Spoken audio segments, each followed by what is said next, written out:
자, 그러면 거리 말뚝에 대해서 한번 설명을 해드리겠습니다. 이렇게 미리 그려놓는 거리 말뚝들이 보이시죠? 자, 이 거리 말뚝은 뭐냐면은 골프장에서 인공구조물로 기둥에다가 그린 한가운데를 기준으로 이 거리 말뚝에서 그린 한가운데 기준으로 몇 메타 남았다라는 것을 표시하는 그런 말뚝이라고 보시면 돼요. 자, 골프장마다 다르게 표현이 되긴 하는데 크게는 이렇게 두 가지로 표현이 되거든요. 자, 기둥에 한 줄짜리로 되어 있는 것을 보통 100m 거리 말뚝이라고 합니다. 그러니까 그린 한가운데, 이 말뚝에서 그린 한가운데까지 100m 남았다라는 그런 표현이 되겠죠. 그죠? 그러면 이 두 줄로 표현되는 거를 150m 거리 말뚝, 그리고 이 세 줄로 표시된 거를 보통은 이제 200m 거리 말뚝이라고 합니다. 근데 이제 이렇게 줄로 표현되어 있는 거리 말뚝들도 있고요. 그리고 이제 이렇게 숫자로 100, 150, 200으로 표현된 거리 말뚝도 있습니다. 그리고 이런 거리 말뚝이 없는 골프장도 간혹 가다가 있어요. 그러니까 경관을 해치지 않게 하기 위해서 아예 이런 인공구조물 자체를 다 뽑아버리는 거죠. 아예 설치를 안 해서 거리 말뚝 없이 있는 골프장도 물론 있긴 해요. 하지만 웬만한 골프장들은 이 거리 말뚝이 됐든 이 거리 말뚝이 됐든 거리 말뚝이 양옆으로 존재한다라고 보시면 됩니다. 자, 그러면은 이 거리 말뚝은 그런 생각 안 해보셨나요? 왜 양옆으로 두 개씩 꽂혀 있을까? 보통 신입분들은 요쪽에 왼쪽에 공이 있으면은 요 거리 말뚝 보면 되고 오른쪽에 공이 있으면은 오른쪽 거리 말뚝 보면 되니까 양옆에 이렇게 꽂혀 있는 게 아니라고 생각할 수 있겠지만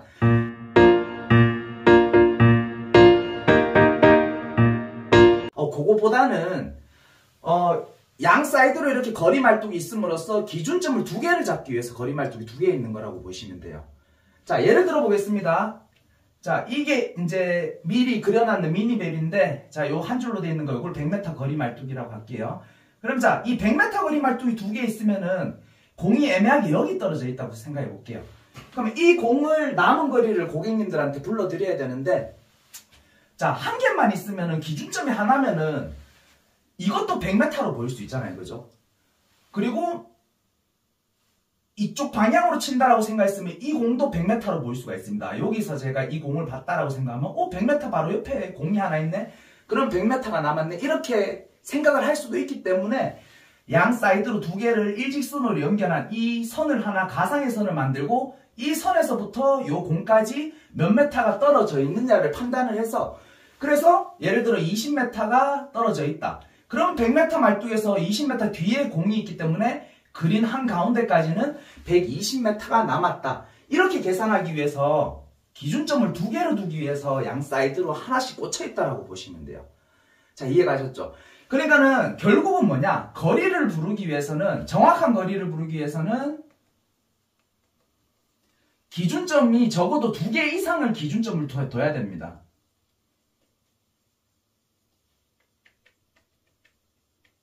자, 이 말이 무슨 말이냐? 거리 말뚝으로 두 개 이상의 기준점을 두고 상관이 없지만 보통 경력자들은 거리 말뚝을 보고 거의 부르지 않습니다. 이 거리 말뚝을 가상의 선을 그려가지고 요 뒤에 있는 공까지 몇 메타 떨어져 있는지 이런 걸 계산해서 부르기에는 시간이 너무 촉박하다는 거죠. 그것도 네 분이나 거리를 동시다발적으로 불러줘야 되기 때문에. 그럼 어떤 방법이 있을까?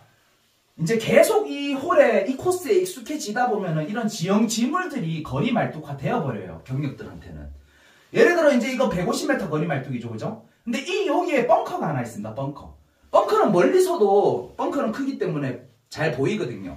그러면 이 벙커 한가운데 공이 빠졌으면은 이거는 거리 말뚝 이렇게 일직선 연결할 필요도 없어요. 요건 그냥 150m가 남은 겁니다.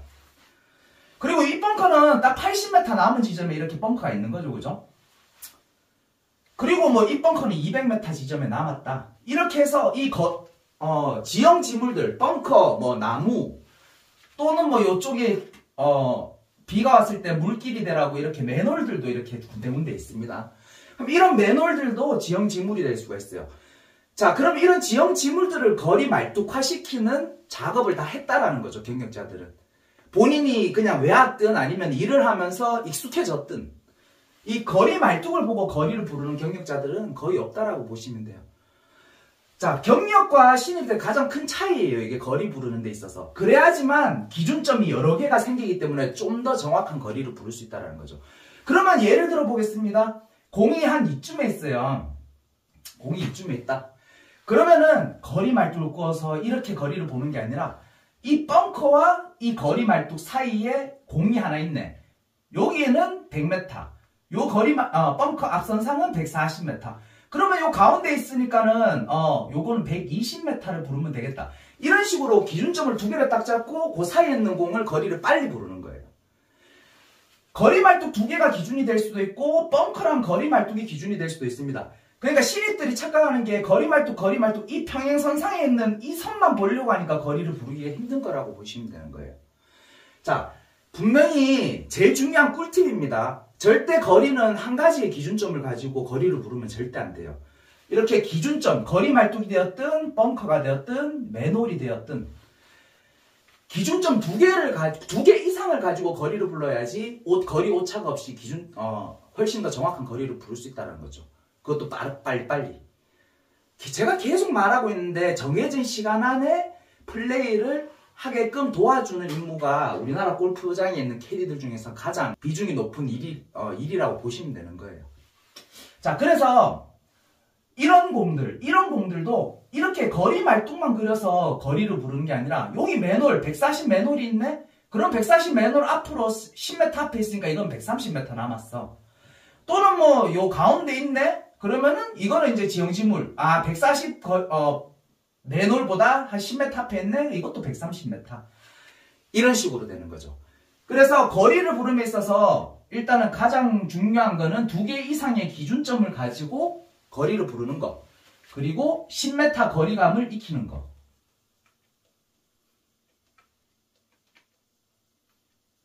자, 요거 두 개만 일단 머릿속에 먼저 넣어놓고 계속 이걸 연습하는 수밖에 없어요. 그래서 이 코스에 익숙해지면 본인도 모르게 어느 순간 벙커를 가지고 거리를 부르고 있을 거고 맨홀을 가지고 거리를 부르고 있을 거예요. 자, 아셨죠? 이 거리 말뚝은 그린 한 가운데를 기준으로 꽂혀 있는 건데 실거리로 꽂혀 있는 겁니다. 이 말은 무슨 말이냐? 내리막이나 오르막에 대한 감안은 전혀 없고 그냥 실거리로 꽂혀 있다라는 거예요. 자, 예를 들어 이 홀이 내리막 한 10%를 감안하는 내리막이라 칠게요. 그러면 100m 거리 말뚝에서는 10%를 뺀 90m를 불러줘야 되고 150m 거리 말뚝에서는 10%를 뺀 135m를 불러줘야 됩니다. 그죠? 100m의 10%는 10m니까 100에서 10 빼서 90m. 150m에서 10%는 15m니까는 150 빼기 15 해서 135m. 이렇게 거리를 불러줘야 된다는 거죠. 그래서 실거리로 꽂혀 있는 경우가 거의 대부분이에요. 근데 몇몇 골프장은 이제 캐디들을 좀 배려해서 내리막, 오르막을 감안해서 거리 말뚝 꽂혀 있는 골프장도 있긴 있어요. 하지만 거의 90% 이상의 골프장들은 이런 실거리로 거리 말뚝이 꽂혀 있다라고 보시면 됩니다. 그러면 자, 이렇게 기준점이 되는 절대 내일 돼서 내리막이 오르막이 될 수는 없죠. 그죠? 그리고 이 거리 말뚝이 내일 돼서 100m 지점이 이렇게 움직여 다니진 않을 거예요. 그리고 벙커도 마찬가지, 맨홀도 마찬가지. 오늘이나 내일이나 1년 뒤가 됐든 절대 움직이지 않는 이런 지형 지물들을 거리 말뚝화 시킨다. 그리고 이 거리 말뚝화 시키는 과정에서 실거리가 아닌 내리막, 오르막, 경사도를 감안한 값으로 거리를 외운다. 이게 키포인트라고 보시면 돼요. 근데 신입들은 100m 거리 말뚝이라고 하면은 요 정도에서 10m 빼야 되지. 그리고 뭐 예를 들어서 그린에서도 중핀인지 앞핀인지 뒷핀인지에 따라서 10m 마이너스 하기도 하고 백핀이면 10m 플러스 하기도 하고 이런 식으로 어느 세월에 그걸 계산하고 있어요. 그러면은 이렇게 고정적으로 있는 이런 말뚝들 또는 인공 구조물 아니면 지형 지물 같은 것들을 실거리가 아닌 오르막 내리막을 감안한 거리로 중핀 기준으로 다 외워버리는 거죠. 그래서 결국 10% 감안하는 이런 내리막 홀에서는 100m 거리 말뚝은 90m 거리 말뚝으로 기억을 하고 계셔야 되는 거예요.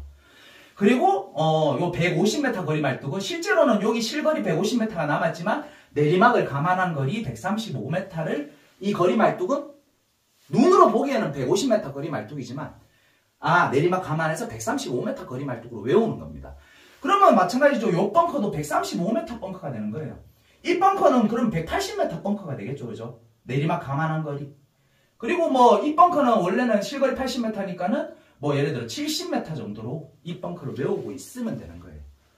예를 들어 또 이 맨홀 140m 맨홀은 내리막 10% 감안해야 되니까 15m 뺀 뭐 125 맨홀 뭐 이런 식으로 외우고 있는 거예요.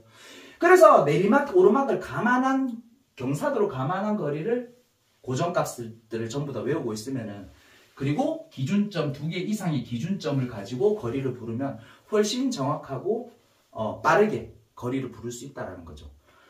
자, 여기까지 이해되셨죠? 자, 그러면은 이런 거리 말뚝, 자, 이런 거리 말뚝은 어떻게 보는 것일까?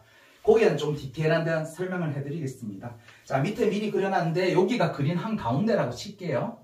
그러면 이 거리 말뚝은 여기서 여기까지가 100m라는 소리예요. 100m. 자, 실거리 100m. 그리고 요 반대편에 있는 것도 여기서 여기까지 실거리 100m가 되겠죠. 자, 그럼 좀 더 정확하게 거리를 보는 방법. 자, 기준점 2개를 이제 일직선으로 연결할 겁니다. 자, 일직선으로 이렇게 연결을 할 거예요. 자, 이게 일직선으로 연결했을 때 이 일직선 가운데 공이 이렇게 걸려 있으면 이 공이 과연 100m일까요? 좀 이상하죠, 그죠? 자, 이게는 이걸 반지름, 100m를 반지름으로 하는 큰 원을 한번 그려보겠습니다. 이렇게 큰 원을 그렸을 때 이런 호선이 생기겠죠, 그죠? 이런 부채꼴 모양이 될 거예요. 자, 이 부채꼴 모양, 이 호선은 뭐냐? 이 반지름들의 점으로 연결한 이 선이 호선이 되는 거잖아요, 그죠? 이 반지름들이 다 100인 거예요, 다 100. 다 100인 걸 이 점들을 연결하면 이런 호선이 나오는 거잖아요, 그죠? 그래서 좀 더 정확하게는 이 중간에 걸린 이 공은 100m가 아니에요. 약간 한 약 5m 차이 난다고 치면은 이 가운데 일직선에 걸린 공은 95m로 봐야지 좀 더 정확한 거리입니다. 근데 신입들한테 이렇게 교육을 안 하는 이유가 있어요. 어느 세월에 이렇게 호선을 그려서 저 공이 호선에 걸린 거리를 100m로 봐. 일직선으로 그리면 늦어. 일직선으로 그리고 내면 공을 동시에 거리를 불러주기에도 부족한 시간이에요, 신입들한테는. 그렇기 때문에 이렇게 그냥 대충 일직선 그려가지고 이 선상에 걸린 공들은 다 100m라고 불러줘라고 교육을 하는 거지. 좀 더 디테일하게 수학적으로 접근을 하면은 일직선으로 연결해서 가운데 걸려있는 공은 100m보다는 짧은 거리를 불러줘야 된다는 소리겠죠. 자, 이해 가셨죠? 자, 이렇게 해서 거리 말뚝을 조금 더 이해를 하고 있으면은 나중에 이런 원리들을 이행하고 있으면은 나중에 좀 더 정확하고 빠르게 거리를 부를 수 있게 될 겁니다. 꼭 기억하세요. 정확한 거리를 부르기 위해서는 기준점 2개 이상의 기준점이 필요하다. 이 기준점 2개 이상을 가지고 거리를 불러야 거리 오차를 줄일 수가 있다. 꼭 명심하셔야 됩니다. 아무리 급하더라도 그 거리 말뚝 하나만 보고 거리를 부르면 무조건 거리 오차가 생길 겁니다. 꼭 기억하세요.